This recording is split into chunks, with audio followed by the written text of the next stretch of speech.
Good afternoon, everyone. My name is Mehdi Hasan. I'm from the new Statesman. I'm the senior editor there. As I'm a journalist, I think nowadays every journalist should start off with saying, I've never hacked anyone's phone, I promise. That should be a kind of disclaimer that everyone in the industry begins with. What a week to be a journalist.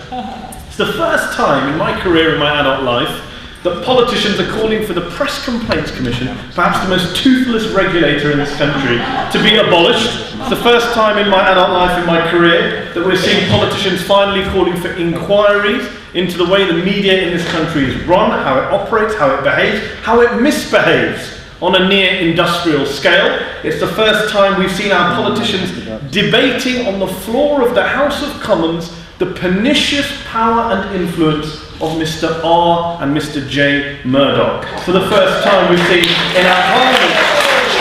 It's the first time we've seen political leaders, the first time ever I think we've seen political leaders publicly, openly regretting, whether it's genuine or otherwise, that's a separate issue, regretting pandering to the Murdoch-owned media in recent years. We even had dinner companion of Rebecca Brooks, Mr. David Cameron, saying the same thing yesterday morning.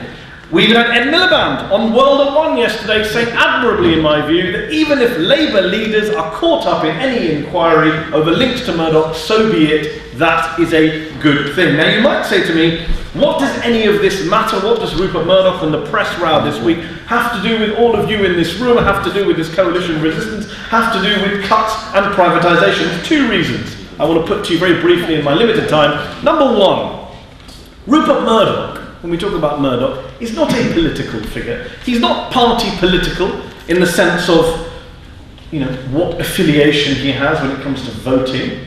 There's no point getting bogged down in whether he's Tory or Labour or Republican or Democrat or whatever else party label. His ideology has always been his own bottom line. His ideology is not political, it's economic. It's the ideology of neoliberalism, which we all saw spectacularly blow up in front of our eyes on September 2008, less than 3 years ago. In every continent, if you study his empire in every continent, Australia, North America, in Europe, and if you haven't read Bruce Page's fantastic biography of Rupert Murdoch, this is a week to read it. If you study the way his media empire works in every continent, you'll see that his own agenda is exactly the same agenda that a coalition like this was set up to resist, i.e., tax cuts for the rich and powerful, deregulation of industry in particular, his own industry, and of course the rolling back of the state through spending cuts, outsourcing, and privatisation of publicly owned assets. In the corporations' relentless war across the Western world on the public sector, the public realm, social democracy, across the world, Murdoch and his minions, they're in charge in this war of the all-important media platoon. They are in port of that, what I call the right-wing media echo chamber that makes that propaganda argument again and again for cuts and privatisation and the rest.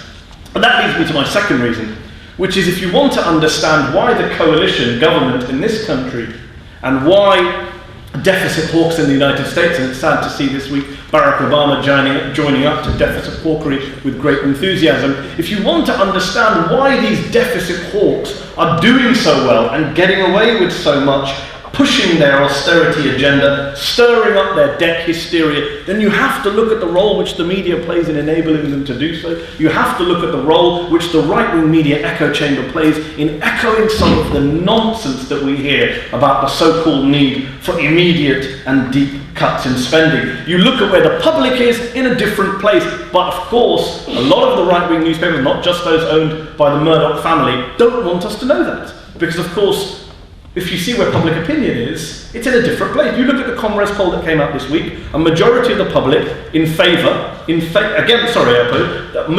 of the public against immediate cuts in spending, against deep cuts in spending, against cuts that the majority of the public describe as unfair, not the Institute for Fiscal Studies, not Ed Balls, the public say cuts are unfair, and the majority of the public saying we're more likely to see a recession again in the future. Yet polls like that, not very well reported, surprise, surprise. You might say, well, it was a bad week for any other news but News International. Well, this happens all the time. Last September, Populist published a poll in the Murdoch-owned Times which found that 1 in 3 members of the public don't want cuts, they want to focus on jobs. 1 in 3 members of the public only want the Labour position, which is halving the deficit, and only 1/5 of the public, 1 in 5 voters, back the coalition's plans to get rid of the structural deficit in 5 years. This stuff doesn't get any coverage because the public are in a different place. Remember, the fundamental fact, which I want to leave with you all, I'm sure other speakers have mentioned it, it transcends every other fact in this debate. There is no mandate for what the coalition is doing to the economy. No mandate! The public, the electorate did not vote for this. The majority of voters voted for parties, the Liberal Democrats and Labour, which were not in favour of these style cuts, or these timing of cuts, and even those who voted for the Tories. David Cameron on the eve of the election, remember the Andrew Marr show, that any cabinet minister who comes to me and proposes frontline cuts in spending, I'll send him back to think again. And yet we've had frontline cuts in the police, in the court system, in education, across the public sector. We're only going to see more and more. You look at what they've done it with the help of a media that only wants to talk about the deficit, doesn't want to talk about the causes of the deficit, doesn't want to talk about the banks. September 2008 is a key date for anyone who wants to campaign against these cuts. You look at what the right have done with 9/11 and September 2001 over the last decade, to push through every counter-terrorism legislation, to push through every war. You look at the way in which they've used and abused September 2001. If the left wants to make the case against cuts, we have to use September 2008 in the same way. Remind people of that economic Pearl Harbor, to quote Warren Buffett, that hit the world thanks to greedy bankers, thanks to lazy regulators, thanks to incompetent politicians. And yet the rest of us are supposed to pick up the bill for that. We have a media, not just a right-wing media, let's not exempt the BBC from this. We have a media filled with economic simpletons. I look around at some of my colleagues. I mean, I'm no expert economist, but I understand the basics. I look around at some of my colleagues who go around and say, we've got to cut debt because the economy is like a credit card. No, it isn't, you idiot. But this is the kind of stuff that senior people come on and say.